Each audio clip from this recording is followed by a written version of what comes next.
thank our sponsors, the Dylan Schneider Group, and Sacred Heart University, and First Media Group in Connecticut. And please just take a moment, if you haven't already, to silence your cell phones, and we'll get started. Joe, would you like to complete the introduction? Thank you so much for coming tonight. Tonight we have one of the most celebrated authors of our era. A woman who changed the way society thinks about women.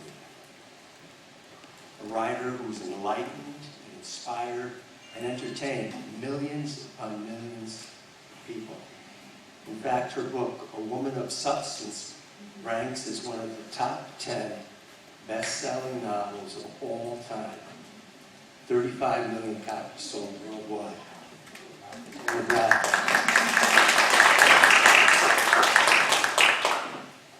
now, as you know, her most recent novel, Secrets of the Past, so I'm going to share a few of her secrets. Mrs. Bradford, as you know, was born and raised in England, and she came to America when she married Robert Bradford in 1963. Now, I want you to think about this. She's written 28 books, and yet she speaks about love at first sight, and she speaks about blind dates. In an era when we use eHarmony, we use Match.com, she met Mr. Bradford in 1961 on a blind date. She married him in 1963. Now you do the math. They're still married today. So this is a case of enduring love in an era where everything else is transitory. Congratulations and happy anniversary.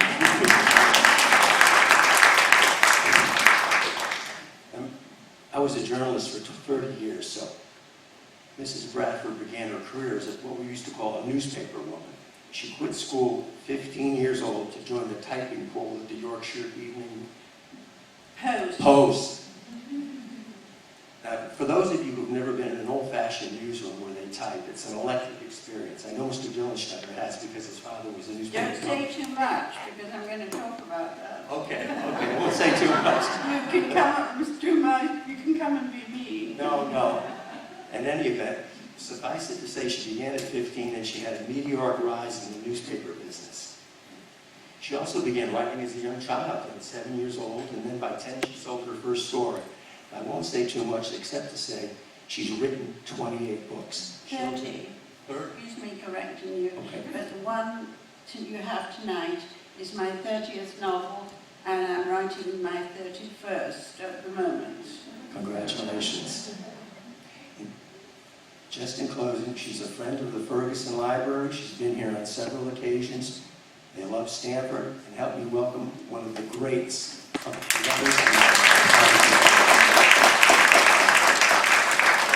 Thank you, Joe, and thank you, Linda, and thank you all for coming. If I move this, it's not going to do anything, is it? That's better. Well, people say there is no civility today, and actually, I meet that all the time. I find I meet a lot of people are not very civil. I think of civil and civility as having good manners. And despite the changes in publishing today, because of all of the things that happen with the internet and social media, I believe that the world of publishing is still a gentleman's business. A lot of people won't agree with me, but perhaps it's the way I treat people that I get treated well. But it's still a bit of a gentleman's business in the book publishing, and it still is in journalism. I defend journalists, and I will, even if I die doing it, because I believe that the moment we do not have newspapers and journalists to tell the stories of the world and what is happening, then we're heading for a worldwide tyrannical world, and certainly in countries like in England, where there's been a lot of trouble for journalists, it would become a dictatorship if they muzzled the press. So I will defend the press, even though a lot of them are not civil and not nice and get people elected sometimes that we might not want to have elected. But I still am a journalist, and when I'm in England I'm interviewed, but I also write for newspapers, and I still do think that most newspaper men and women are civil and good-mannered. If they had had a mother like mine, they would have been told, you don't catch flies with vinegar. I grew up in an era when mothers read to children. My mother read to me. I learned to read at the knee, and I learned to write at her knee. She corrected my stories when I was 7, 8, 9, and finally found one I'd written that she sent to a magazine, and it was bought eventually. I thought they didn't like it. We didn't hear for months, but in fact they did buy it and published it and sent me a postal order for 10 shillings and sixpence, and that didn't matter. What mattered was when I had the magazine and there was my name, Barbara Taylor. I think my destiny was sealed that day. And I told my mother I was going to write books, and she said, well, I hope you will one day, but you've got to live a little bit longer. Remember, I was only 10 before you can write books. But I went on writing those stories, and when I was 15 and a half, I got a job on the Yorkshire Evening Post in the typist pool, and how I became the editor's protege is rather a long story. I will just say that I was befriended by 2 journalists, a man and a woman, who were on the Yorkshire Post, which was the morning paper. I was on the Yorkshire Evening Post, all in the same building and sharing the same canteen. And they were very civil to this young girl. They were in their 20s and I was 15 and a half and in the typist pool. And they proved to me at that time something my mother had said. She not only taught me to read and to write and force-fed me a lot of books. For instance, I'd read all of Dickens at the age of 12, but she taught me something called good manners. She said, you must treat everybody, whoever they are, exactly the same, because they're like you. They're a human being, and they have emotions and feelings and dignity. And then she added, I'm talking about the chimney sweep. That was the man who came to clean our chimneys. And the dustbin man, the garbage collector in America, the dustbin man, and the man at the corner shop, and whoever it is. Barbara, you treat them politely, you give them their dignity, and you treat them all the same. So everything began at my mother's knee. To go back to that couple, they were going out at the time, and they said to me, the 2 reporters on the morning paper, if you really want to if you do really want to be a journalist and get out of this typing pool, what you have to do is to come up with some ideas and write the stories. Now, I knew how stories were presented in the newspaper office because part of my job was to stop typing letters for the ad people and the circulation, to go into the typist room, which was another room where you wore earphones and sat with a typewriter in a little cubicle, and the phone would ring and a voice would say, this is Keith Waterhouse, who's this? And I'd say, oh, it's Barbara Taylor. Oh, all right, Barbara, I'm outside the courtroom now. Start typing. And that's what you did. You took down the story. So So in a way, I was learning how to write a story. And they were presented on little pieces of paper that you took out very quickly, and it just had Waterhouse on the top and the date. And then I typed the story. Sometimes it was 6 pieces of paper that I would then take into the reporter's room, and the sub-editor's room was right there, and dump those pages down in front of any sub-editor. So when Arthur Brittenden and Jean Stead said, try and do some features, and I said, but what kind of features? And I actually picked their brains for days, over lunch, sausage and mash, or fried eggs on toast in the canteen, or beans on toast, and they were very sweet. And Jean took me out on a few stories, and she said, look for a person to write about, because that's what newspapers are about, people. They really were good-mannered, and they were certainly very civil to a little girl, which is what I really was. It was my mother, of course, who said, why don't you write about Polly? And I said, Polly the witch, because that's what we called her. And this was some poor woman who lived in a tumble-down house in black clothes, had a lot of dogs and cats. You know, there's always somebody like that in every town around the world. The thing I didn't know, which my mother knew, was that she was the sister of the richest man in Leeds. And my mother said, why is she living there? In this condition?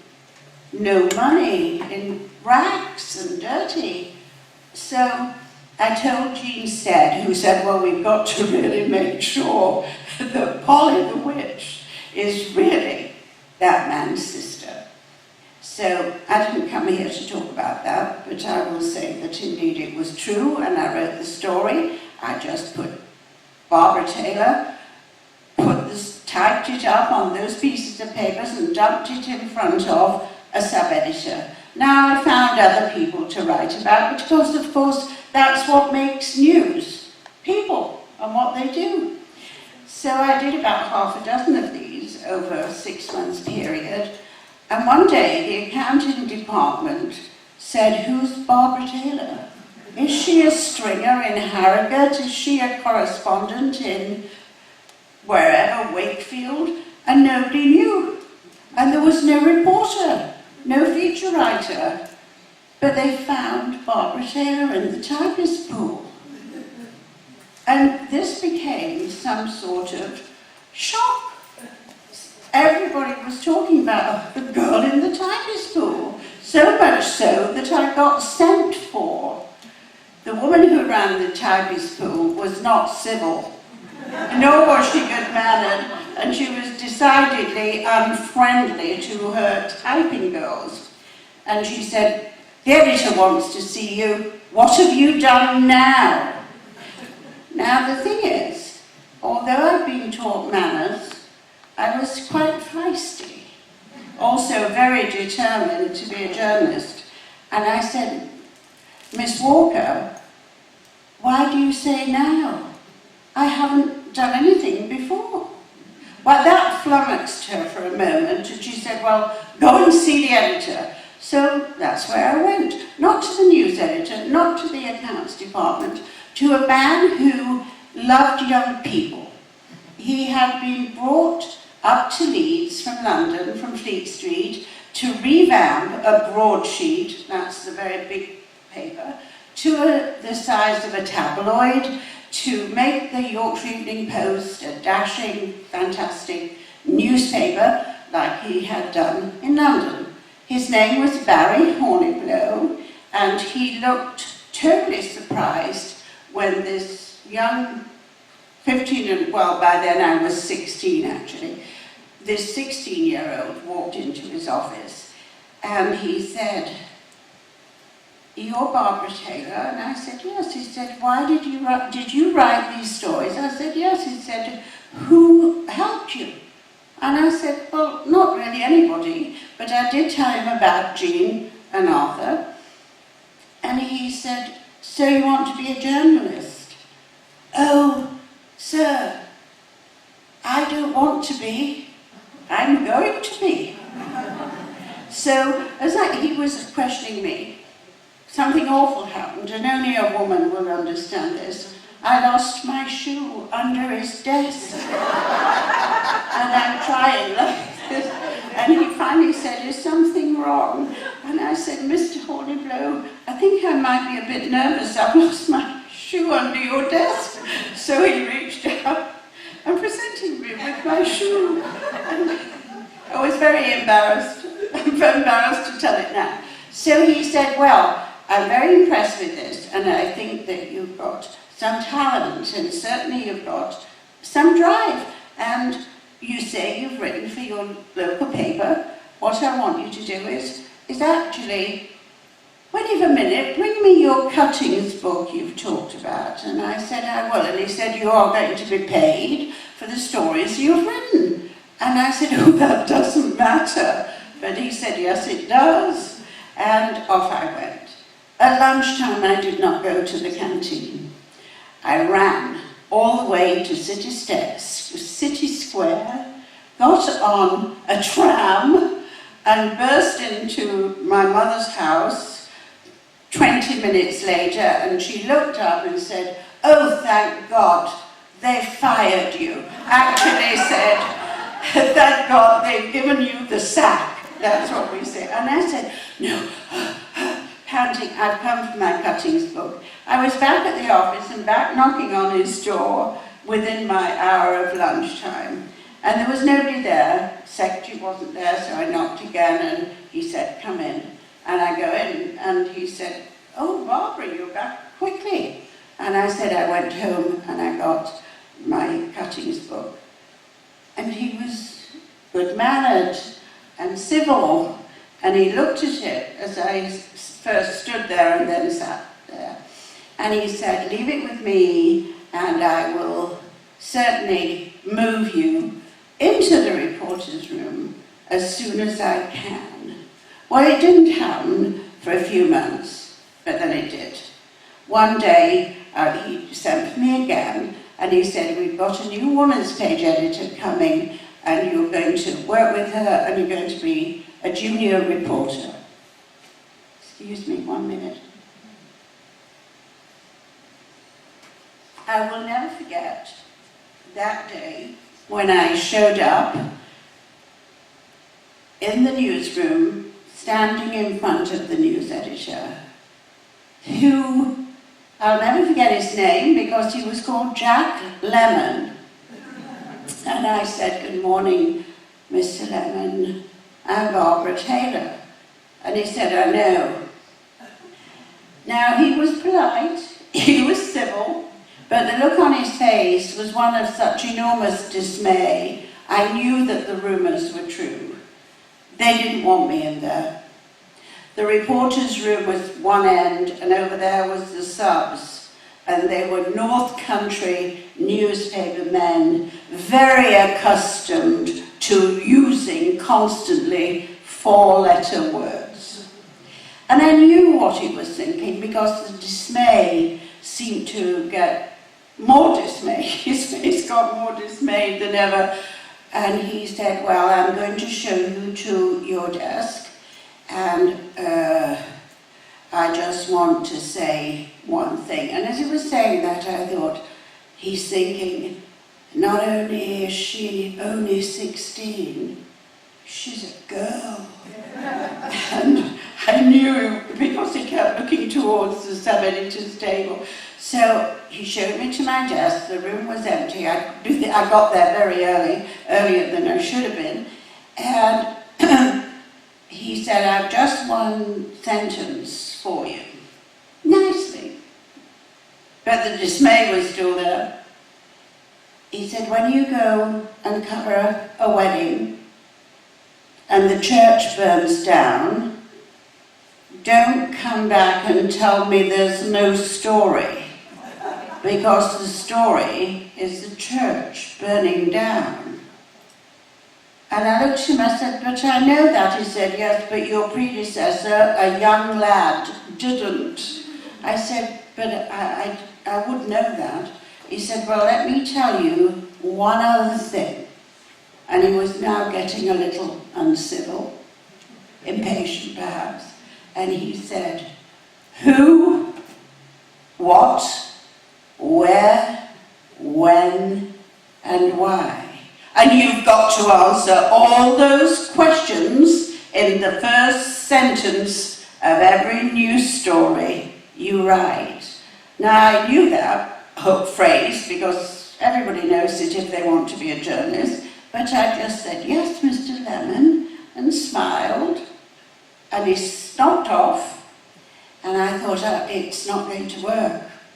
But in comes a red-headed, very jolly young man who was everybody's favourite reporter. His name was Keith Waterhouse, and he may not be known here, but he became a very well-known film writer and playwright. He wrote Billy Liar, which was a marvellous play and a film. So he took me under his wing, and he wasn't very well-mannered because he walked around the Yorkshire Conservative newspaper company singing the Red Flag and eventually left and went to Fleet Street. But Keith took me under his wing, and it cost me his lunch almost every day, but he taught me how to write my copy. And so I met some incivility, but also a lot of civility and friendliness and good manners in newspapers. Now, talking of learning at the mother's knee, I want to tell you a little bit about one of my great heroes, who was the personification of good manners, charm, and great civility. He had a mother, perhaps a little bit like mine, because she said to him as he grew up, she started actually telling him this as a child. She would say, now, Dutch, when you meet people and you're working at the lake, get to know them, ask their name, find out who their children are and their families, talk to people, be nice to people. Her name was Nell, and he was called Ronald Reagan. Ronald Reagan had a mother like mine. She taught him to speak well. She was an elocution teacher. She taught him his manners. And when he became a lifeguard at that lake, gorgeous by the way, at the age of 16, he did say, oh, hello, Johnny, how's your mother? And how's your Aunt Frida? And how's your Uncle Bob? And he was sweet, kind, civil, friendly, good-mannered.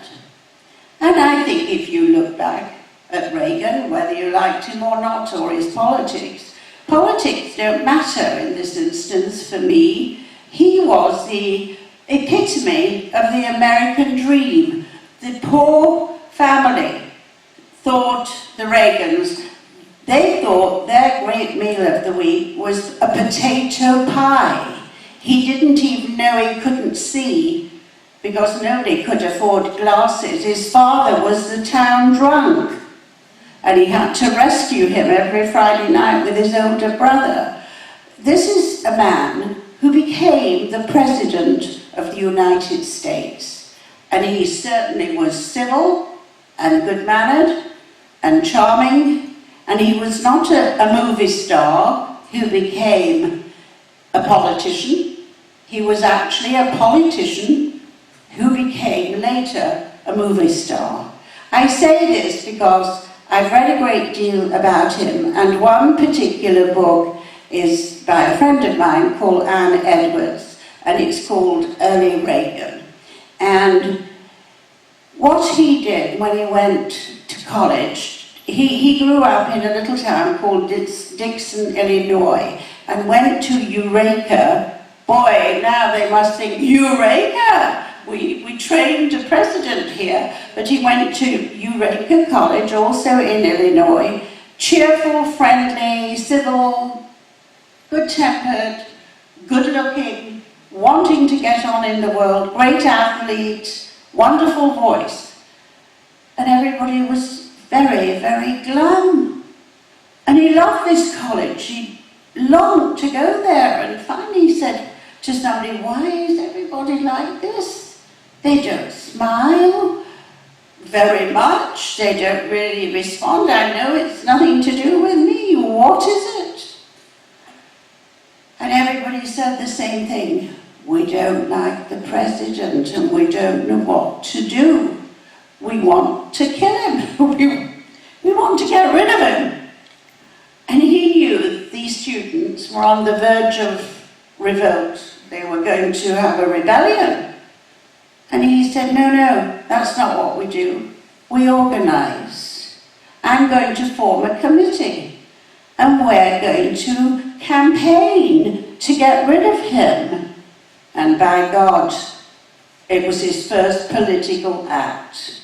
And they did get rid of the president of that university and got a new one. But you see, how did he do that? Well, he had what his mother had taught him: good manners, civility, charm. You know what it was like. So Reagan brings me to another president.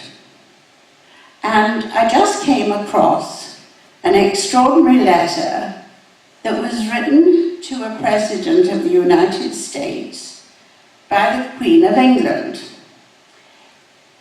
What is funny about it is that she had promised to do something for him and obviously forgot. Now, we all know the Queen of England is going to be good-mannered, but she could have done what she'd promised by having a secretary do it, but she didn't. She wrote him a letter. We just came back from London, and a friend of ours gave this book. And it's a very short letter, and it will make you laugh. There is the handwritten, and it was 1, 2, 3, 4, but it's a very short letter, and I hope you think it's as funny as I think it is.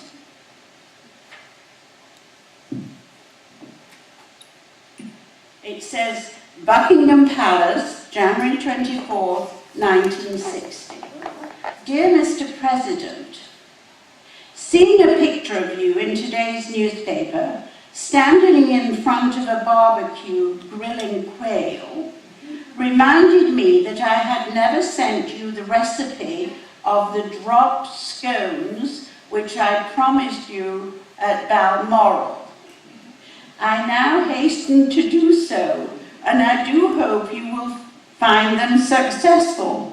Though the quantities are for 16 people, when there are fewer, I generally put in less flour and milk, but use the other ingredients as stated. I have also tried using golden syrup or treacle instead of only sugar, and that can be very good too. I think the mixture needs a great deal of beating while making, and it shouldn't stand about too long before cooking.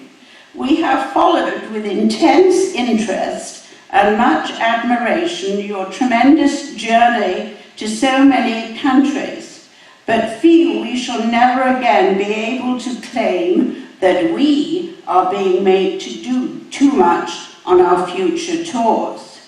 We remember you with pleasure and your visit to Balmoral, and I hope the photograph will be a reminder of a very happy day you spent with us. With all good wishes to you and Mrs. Eisenhower, yours sincerely, Elizabeth R. And beneath it, in her handwriting, on these pages, is the recipe for scones. Now, to me, that was so funny that with all she has to do, and she works hard, and with all he has to do, she actually suddenly thinks one day, oh, I've forgotten to send him that recipe. So, you see, that was a very civil and good-mannered thing for her to do. And that is what is my view of civility. I think we've lost a lot of it. I think we live today in a very difficult world, but I try always to be nice and good-mannered, because that really, I don't know any other way. And certainly, you don't catch flies with vinegar. Thank you.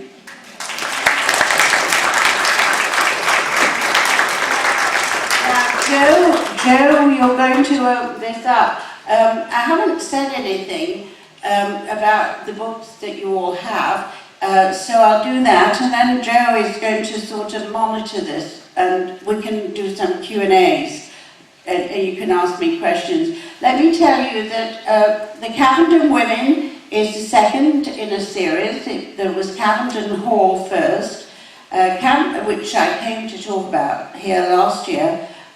You can read it if you haven't read Cavenden Hall. It stands alone, and I do tell you what's happened in the prior book. I'm writing the third one in the series. This one starts in 1926. The other one was 1913 to 1920, and this is 1926, and goes right through to the Great Depression, to actually October 29, 1929, when there was the Wall Street crash. But, excuse me, a lot of people don't know that in fact the London Stock Exchange crashed 1 month before the crash of Wall Street. So that book ends in 1929. It's about two families, the aristocrats, and a family called the Swans, who have been in service to them for 170 years. So you're not getting upstairs, downstairs, you're getting upstairs, the middle, the Swans, and then downstairs.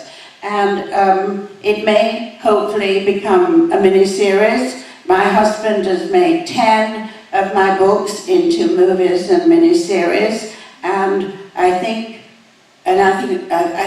those who know a woman of substance will be pleased. That book was made into a mini-series 30 years ago with Deborah Carr, Jenny Seagrove, Liam Neeson, wonderful cast, and I think Bobby's going to be remaking it soon. So we'll get the remaking of a book that has actually become a classic.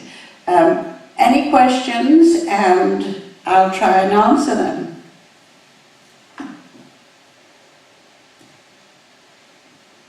Thank you for the book. That was a lovely surprise tonight. I tend to be the cockeyed optimist. I do agree with you that civility is something seriously lacking. I'm not sure if there's such a thing as customer service anymore, but I think you're, except at the library. Yeah. But I think you're evidence of mentoring, and I think that's where hope lies in the young people we take with us on our journey. And I think today we also learn as much from these young people as they learn from us. So it's a real partnership where, as a child, I might not have felt that balance with the adults who were my mentors. So I think that you serve us a good example for that, and it'll continue. Thank you, and I will say this, that when I meet young writers who are getting a bit of success and they sort of grumble and say, oh, I have to go out on the road, I don't want to go on the road, and I say, then don't go. Don't go if you're not going to go with a happiness that you're getting this chance. It's something special. You go out and you're going to promote something you've taken maybe years to write.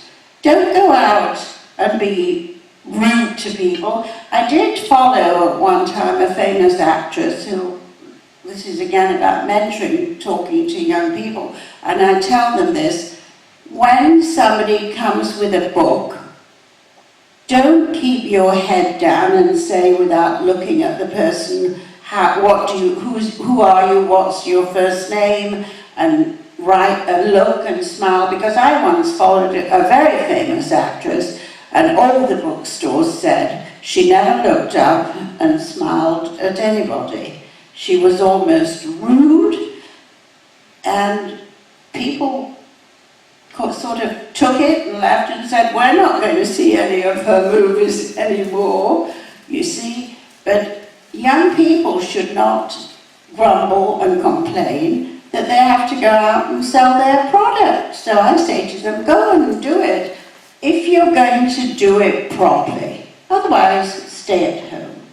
And I tell, at schools in England, I've done a lot here with Literacy Partners, which is helping people to learn to read.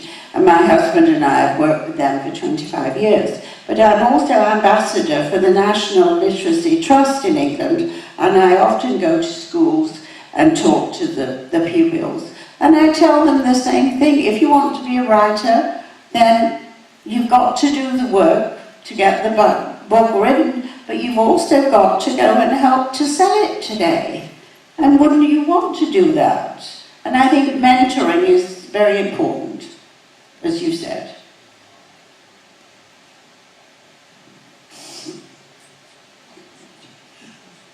Where do you get your inspiration? You have so many ideas flowing, and you do research and come across something that interests you, or does it come out of the vapor, or where does it come from? And is it based on any truth? Well, it was Margaret Mitchell who wrote only one book, but it was marvellous, Gone with the Wind, who once said, I've never met that lady called inspiration. And maybe she didn't, but I actually think she did. And occasionally I do. I get her in my head, and it's usually a person. And I think, who is this person? And who is she, where she come from, where she floated, why she floated into my mind, and who is she, and why is she worth writing a whole book about? And then my next question to myself is, what's her problem? Because no problem, no drama. So I struggled actually with 4 novels I didn't finish because I didn't like them, and in fact they were not the genre for me. I was trying to write thrillers. And I one day had the idea for A Woman of Substance, but it started with that, click in my head, a woman, a young woman. And I was struggling trying to write that outline when I read an interview with Graham Greene, the famous writer. He's dead now.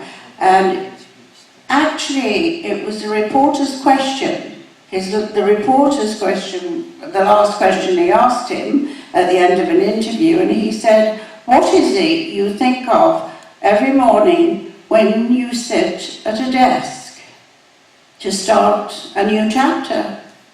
And Graham Greene said, I remind myself, character is plot.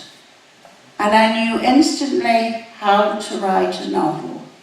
I knew that the character of my protagonist, Emma Hart, would tell the story.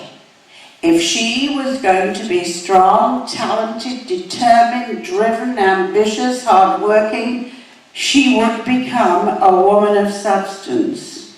Her character would direct her life. And so I knew what to do.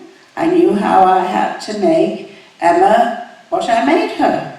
And that is what I do with every character. And there is inspiration, because I think the click in the head for the character is that little bit of inspiration. But the rest of it is very dogged work. You've got to do it every day. And also, of course, there's the research. And you're right about that. I can be doing some research about some part of the book, and I will get, again, that click, and another idea will come. So it's a process that goes on every day.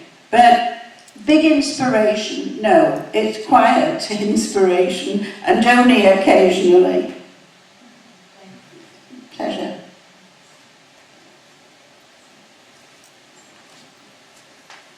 A question, ma'am, about civility, particularly civility in literature, and even more particular than that, the historical novel.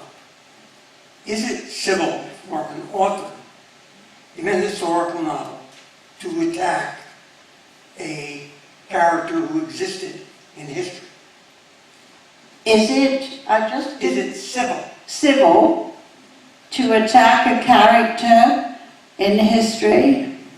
In a historical novel. In an historical novel. You're talking about a real person that existed. I mean, the historical novel might be about Henry VIII, right? Yes. So, when the writer is writing, I hope the writer is writing from research and telling the truth. Not attacking someone, but telling the truth about Henry VIII. Now, you could say to me, well, how do you know what the truth is? But you can only therefore go to other famous historians. Are we talking about fiction, or are we talking about a history like fact? I'm talking about a novel A novel. that is intertwined with history. A novel is... Yes, go ahead. Well, an example might be, although he was very, very kind to this person, would be Bolt's A Man for All Seasons, where the historical person was Thomas More. And I think Thomas More's position in that particular play was somewhat exaggerated. Well, I think it might have been, but he's always been... Thomas More has always been a controversial figure in history. And you get some British writers who have written about Thomas More lovingly, and some who have written about him unkindly. I think you'd have to ask Bolt why he did what he did. It's the same, for example, with Wolf Hall. Very true. You know, about Thomas Cromwell. I have to explain to some people, I'm sure not to you, but it's not Oliver Cromwell who created a civil war. That was another Cromwell. Oliver Cromwell was out to become, for a short while, the President of England. For those of you who don't know this book, Wolf Hall, by Hilary Mantel, it was about Thomas Cromwell, who was a blacksmith's son, who became a lawyer and became advisor to Henry VIII. And he was very clever, and in fact guided him away from Rome, because Rome wouldn't give him a divorce. But I think she was pretty accurate about Thomas Cromwell in Wolf Hall, and about Henry VIII, because let's face it, he became a not very nice man. But I believe that you could only address this question. I don't think it's right for a writer to invent, but a lot of people do it. But I really don't ever tell them anything like that, because I'm civil. Thank you.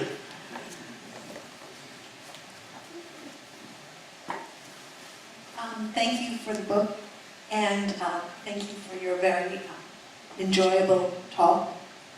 When you're writing, do you always have in the back of your mind Are they giving out a book? empowering women with the ability to follow their dreams, or do you work on both sexes, although in our society men always seem to have the upper hand? Well, it's still a man's world, don't think anything else. And I've said that constantly, and it always will be, I'm afraid. But I write mostly for women, and I do hope that I inspire and empower women to go out there and do what they've always done, which is actually run the world, even though it's a man's world. If that makes sense, yes.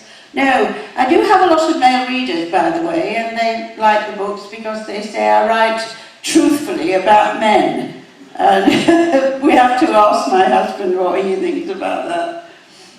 But no, I do hope. I hope, you know, Emma Hart became something of a role model, and that book still sells today. It's extraordinary. It was written and published, it was published in 1979, and it's still selling.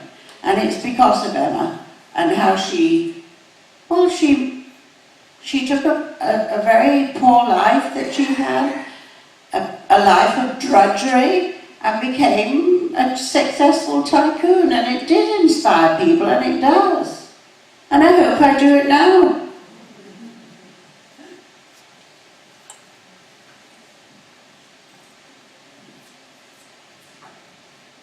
Of your books, do you have a favorite of your own? Well, you know, I guess asked a lot that question. I guess that I do get asked that question a lot. You've really got to love all of them, otherwise why do you write them in the first place? But I suppose you always love your first book very much because it's the first success, and this was sort of more than a success. It was, you know, went through the roof. So I love A Woman of Substance. I wrote a book called The Women in His Life, which came out in 1990, which was basically about the Holocaust and the Second World War. And I love that book. I think it's probably one of the best written books that I've ever written. And I loved this series that I wrote called The Reagan-Scott Dynasty, which incidentally, I will address the gentleman that asked about history. I took the Wars of the Roses and the Plantagenets and the Tudors, who were cousins, and I wrote a modern novel starting in 1900, and instead of the throne of England, I used a conglomerate to have a great international business conglomerate to have the two cousins fight about. But I really sat with all those history books when I wrote that series, and by good historical writers of non-fiction, hoping I got my facts right. So I love that series, especially the first book in it, called Reagan-Scott Dynasty. And, you know, I love this one. I think you have to love them all in different ways. Thank you again. My book group a few years ago read A Woman of Independent Means by Elizabeth Forsyth Haley, and it was a favorite of our many discussions. And when anybody refers back to, remember that book we read by Barbara Taylor Bradford? Constantly mixing up with They that. do. And they came out the same year, you see, in 1979. That's why mine came out, or hers came out. And before that came The Thornbirds, if you remember that one. I just reread it. Do you have a favorite part of your writing process, research or interviews or writing itself? I'm sorry, what was the first part? Do you have a favorite part of the writing process? Well, no, I think you've got to love all of it, or why do you go and sit alone in a room for years? You've really got to want to do it. Somebody said you lead a lonely life in your working life, and I said, no, it's not lonely, it's a solitary profession, but it's not lonely, because I've got all those people in here that are in the room with me. Yes. Yes, the lady here. Thank you so much. I'm curious about the creative process a little bit more. When you sit with all these characters in your head in a solitary room, do you start to identify with them at some point? Oh, yes, you have to be every character. Not necessarily the minor ones, a little bit. If you can't stand in the shoes of the people you're writing about, then don't write the book, because they're not going to come alive. In this book, Camden women, and everybody for a moment that I'm right. I have to let me put it this way. To be a novelist, you've got to have two things. The first is an imagination and an ability to tell a lot of lies, because none of it happened, you were inventing it. And the other thing is, you've got to have psychological insight into people to understand what makes them tick. And so when I'm writing about Deirdre in this book, who is a very complex woman with many problems and a secret about her sex life that nobody knows except me, I have to understand where she's coming from, why is she the way she is. Because as I tell young writers, you can't plonk a lot of characters down on a page. They've got to have a backstory. That's what I learned from my husband, because being a movie producer, he always says to the screenwriter, what's the backstory? Now, the backstory you would in a novel think of as a flashback, because it tells you who they are and where they came from. I have to know that. And I do write all that down and keep all that. That Deirdre is this age. This happened to her, that happened to her. Now she's where she is today. And I do that with every major character because I have to understand, as I'm writing, where they're coming from. You know, one woman in this book has become the sort of mother of the family, even though she's not the mother of the family, she's one of the daughters. And how did she get to that spot and be in this situation? So it's a question of really, it's a process that goes on all the time, and I definitely do stand in everybody's shoes. There was one of them. I have a question. You've mentioned learning to read at your mother's knee. Yes. And I'm working in an organization that works with children with reading. Could you tell us any more about that experience, reading with your mother, and things you might remember, books, or anything that might inspire people who read with young children? Well, yes, I really, it was a different age when I was today there's something called Facebook and social networking, and I played. In those days when I was growing up, there was a radio, a wireless as we called it in England, and then TV. But as a child, my mother herself was a voracious reader, so she used to read me a story every night, or part of a story before I went to sleep. And she took me to the library and got me a library card when I was 5, which was the age you had to be.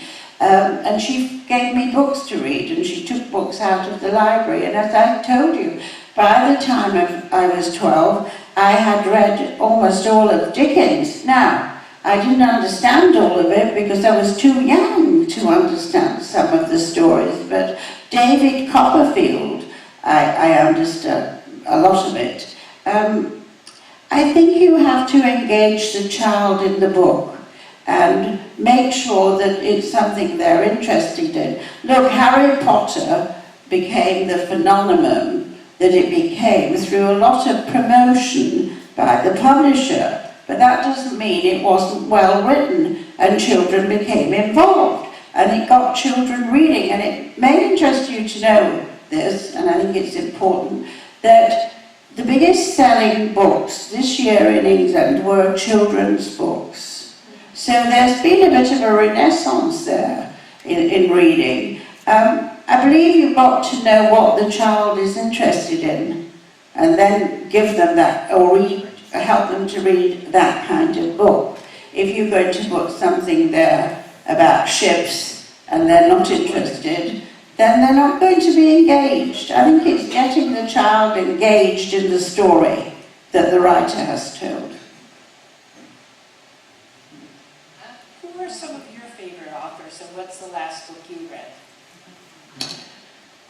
The last book I read was a non-fiction. The last book I read was a non-fiction book, actually, and it was called Louie and the Prince, and it was by a friend of mine, and it's an old book. He happened to give me a paperback of it recently, and it was about the King of England, Elizabeth's father, George VI, who, as you know, stuttered and stammered and became king by accident because his brother Edward abdicated. And what interested me in it was it told that part of the war years that I'm writing about now, because the current book I'm writing is 1938 to 1945.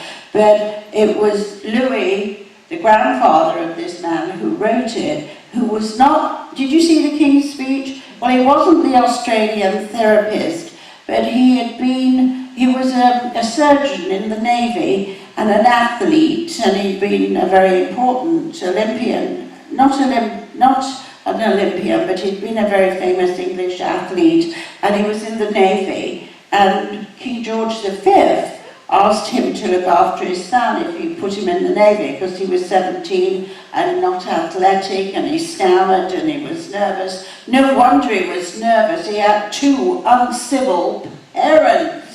And George V and Queen Mary hardly ever spoke to their children, and when they did, it was to shout at them. So no wonder, I'm serious, it was like that. But that was the last book I read, because I'm now trying to do research.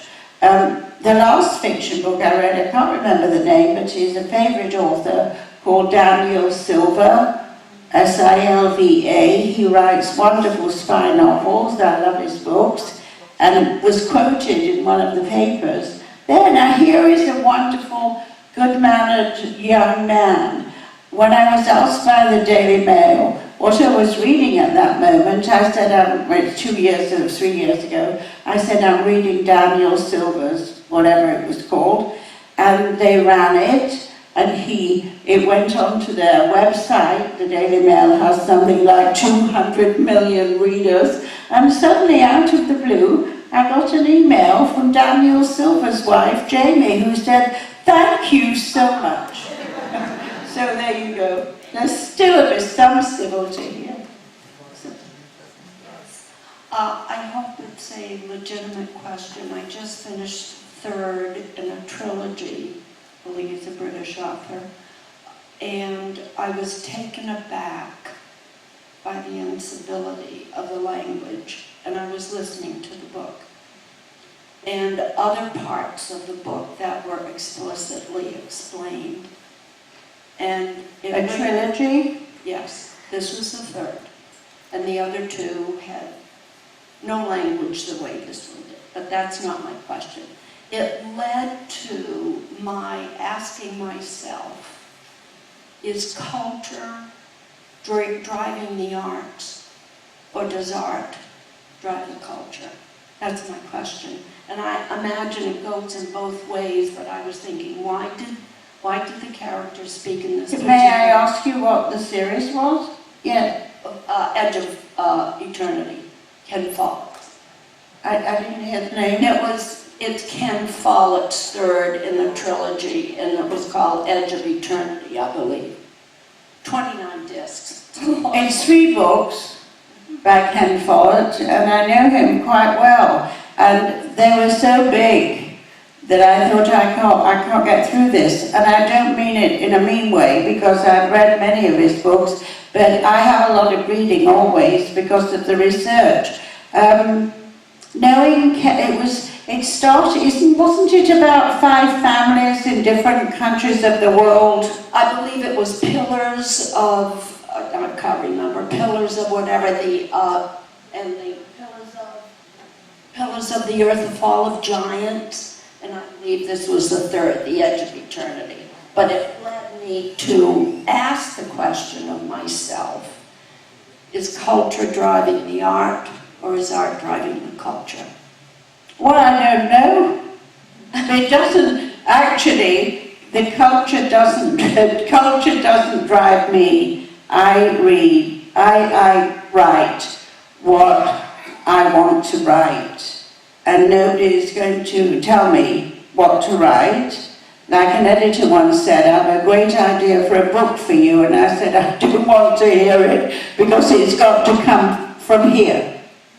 I honestly, it must have been a modern book by this time because he was covering, the series was the century, wasn't it? Sort of 1900 to now.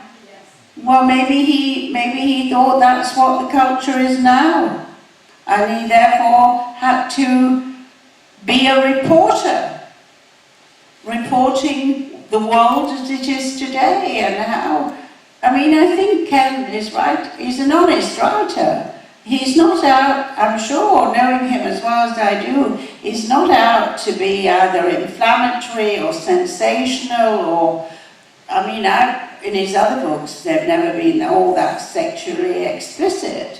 So knowing Ken, I would say when he was writing about 1900 or the First World War, I think the first book was Fall of Giants, wasn't it? Pillars of the Earth was a separate book altogether. It had nothing to do with his series. And I don't know how many there were in the series, but Fall of Giants was the first. So he would write about the time as it was then.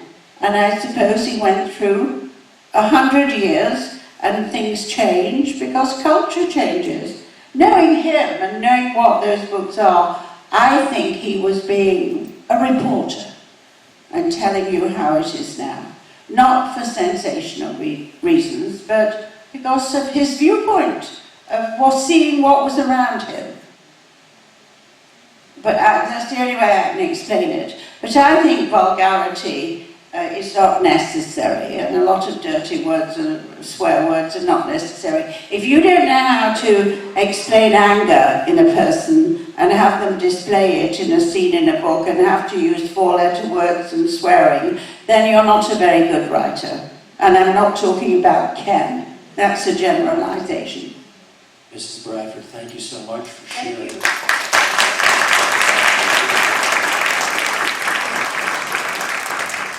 Mr. Bradford, too. They just came back from a trip to London and they came to Stanford, so that was quite a sacrifice. Thank you very much. No, we do live here. In New York. We came back. We'd have to go to London because he's going to be hopefully making a remake of A Woman of Substance. Of course, there's no Deborah Carr. Deborah was in that movie. But there's still Liam Neeson. And we'll see you in September. We'll have Deborah Norval, we'll have Joseph Califano. We have quite a list of people to come talk about Civility. Thank you so much for coming.